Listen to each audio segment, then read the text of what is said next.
Well, good morning to everybody. I had the pleasure of meeting some of you, and out of curiosity, I just want to do a survey of the audience. Your business, the services you provide, sustainability has been integral in that process, one degree or another. I'm guessing that most of you are going to raise your hand. That's awesome. That's exactly where I wanted to take you. So, what if I told you that sustainability is just dead? What if I told you maybe it was dead on arrival and never even had a chance? Maybe it was the wrong question or even potentially the wrong answer. So with that idea, I have here this interesting little bucket that I want to pass around. Now we have sort of a distributed sort of front row here. So I'm going to come back here, I'm going to give it to you, and just go ahead and take whatever you want out of the bucket and pass it down to your colleague, and let's just get the community going. Don't be shy. If you want to take one more than the other, it's okay. So what is this concept about the bucket? Well, consider that Earth came with a certain amount of resources, right? The finite resources that are available to us. It's a very simple concept, right?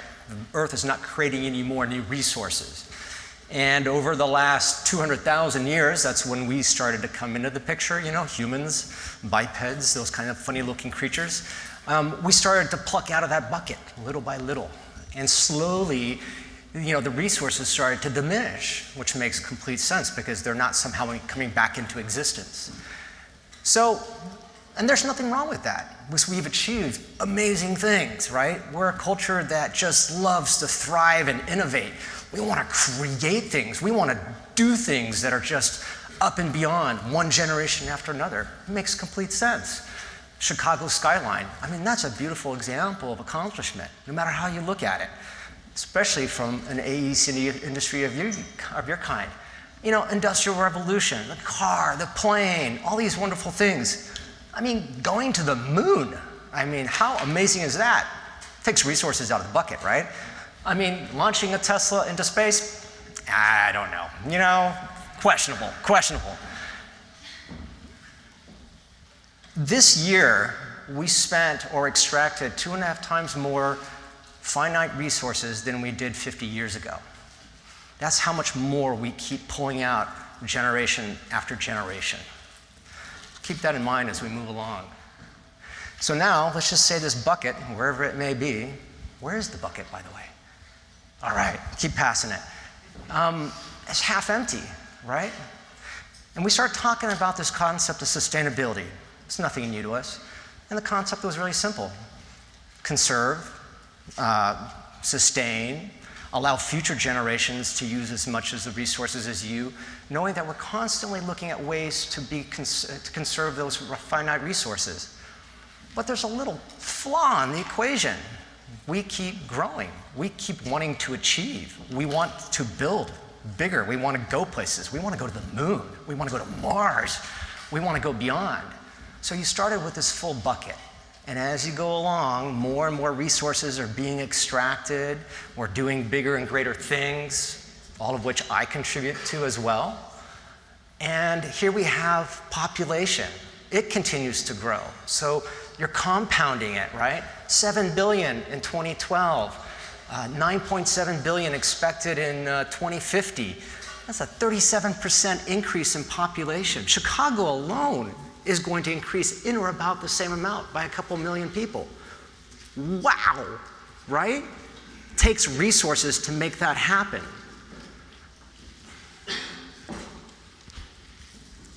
Is sustainability the right model? Was it even the right model to begin with? Don't you want to think about how you can restore, renew, and revitalize that bucket?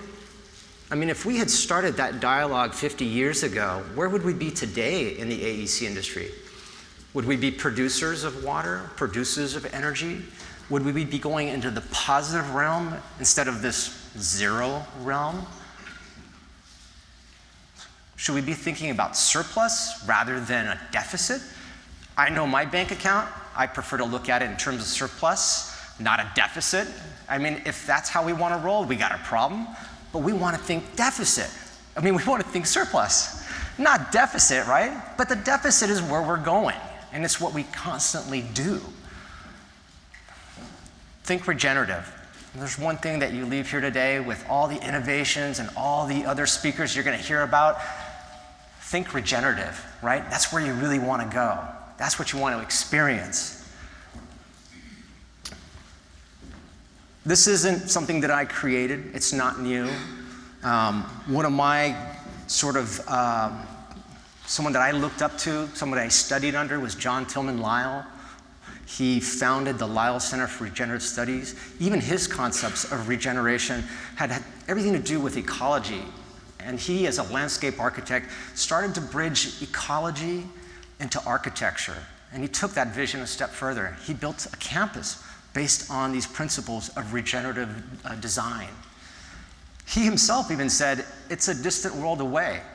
This was a test, but this test is already 15 years old, if not more. So he was far ahead of us, thinking into the future. But that's the path that we want to take. We want to keep working in that direction to think about how we can create a regenerative community, a regenerative system. Let's fill the bucket, right? So how did we start doing this at our firm? We started looking at it in terms of, let's see how we can make buildings work on their own, maybe even produce so they can give back. This project in particular, the Frontier Project, downdraft, to give you a setting, hot, arid climate, so we were able to use cool towers, downdraft components. We had green roofs on it. We reclaimed a lot of material from old wine vats. And the wine vats were so big that if you stood in them, you couldn't touch the sides, and they were like 8 feet tall.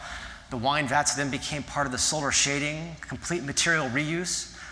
If you go there and you smell the sun shading devices, you'll get a little Cabernet, maybe a Pinot, depending on which one you smell. It's pretty fun. The geometry of the building started to have a direct relationship with sun path. It went beyond itself. And it looked into LEDs, and it explored material and VOCs, and you're thinking, we do that. Yeah, but this was over 10 plus years ago that we were pushing these frontiers. Also a good name for it. So how are we looking at it today? Big civic projects that we're engaged in. And it's not just about the building. And if you keep thinking about just the building, you might not be seeing a potential opportunity that will just take you forward. Flourish the idea of regeneration. Big civic projects, a lot of neighbors, right? A lot of neighbors in big civic projects. A lot of communities just around the outside. One is if you start thinking about them in terms of, hey, yeah, sure, the building can be zero energy building or whatever the case may be, but let's think about going positive. Why not go positive? Why not build the surplus? Why not be a good neighbor? Why not put that back into the community? Here we're looking at exactly that. We've got all these amazing things happening within a very close range. Let's get all our neighbors together and talk about it.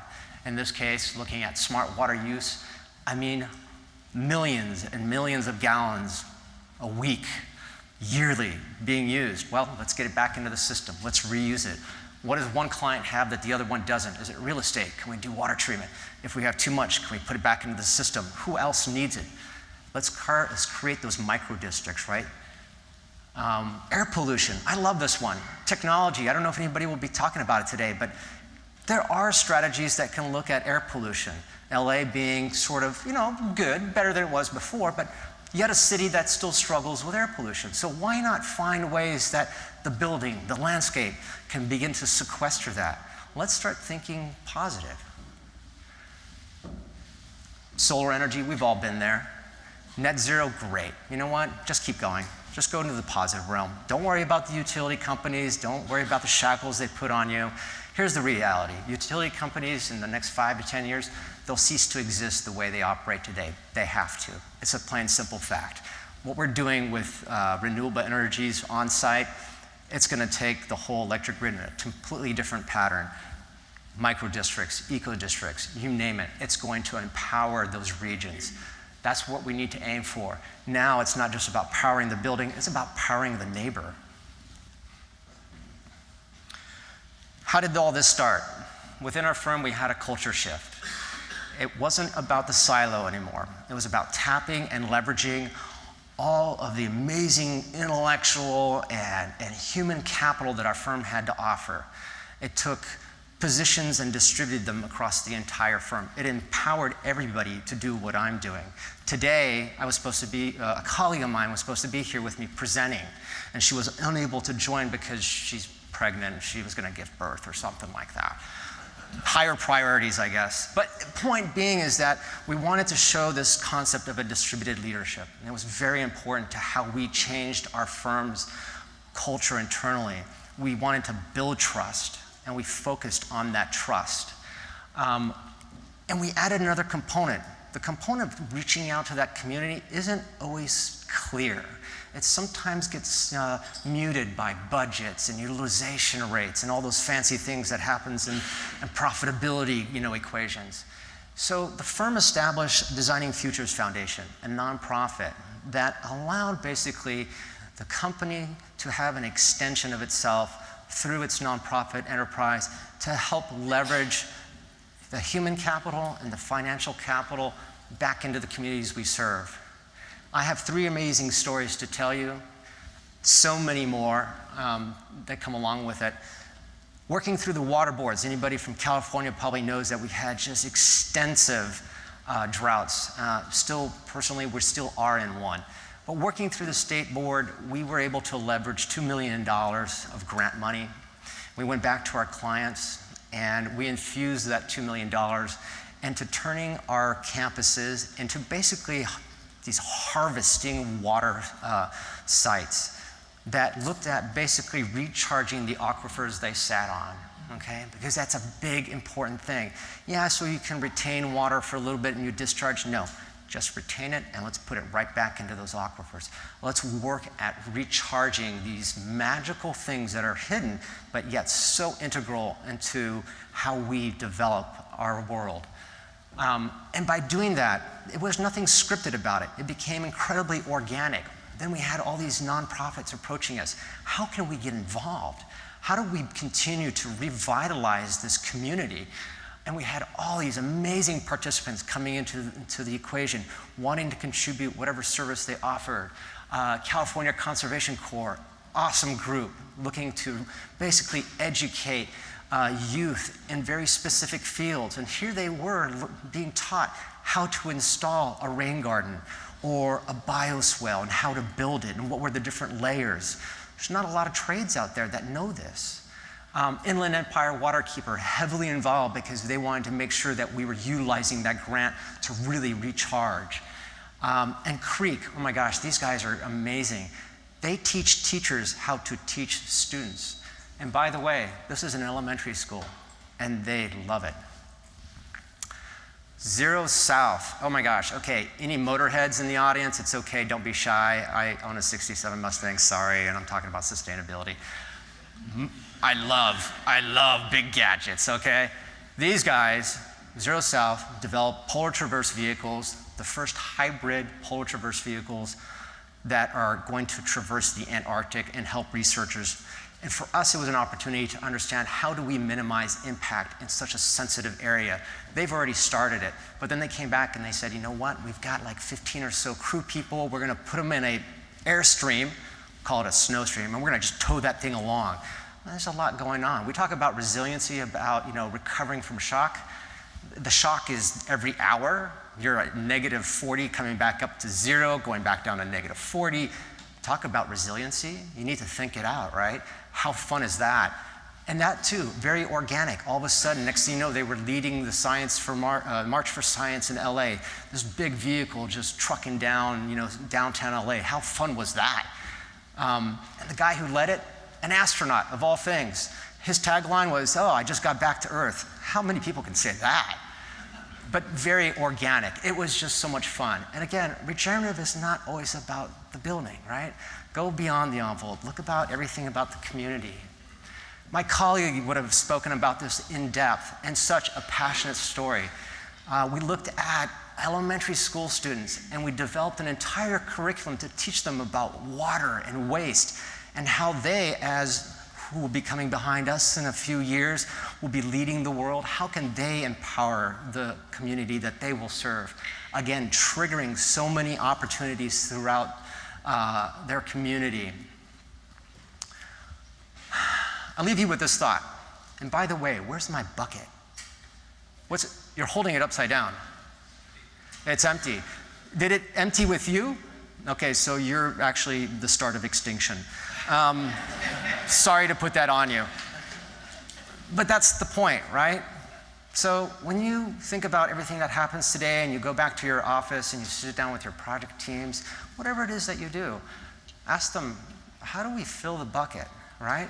Do we really want to be zero? Do we want to get on this net zero building, zero waste? No, let's go positive, right? Let's think positive. That's what we want to achieve. Think about that full bucket. We need to get those surpluses back up. Let's forget the deficit. It doesn't work out in the long run. Thank you very much for your time.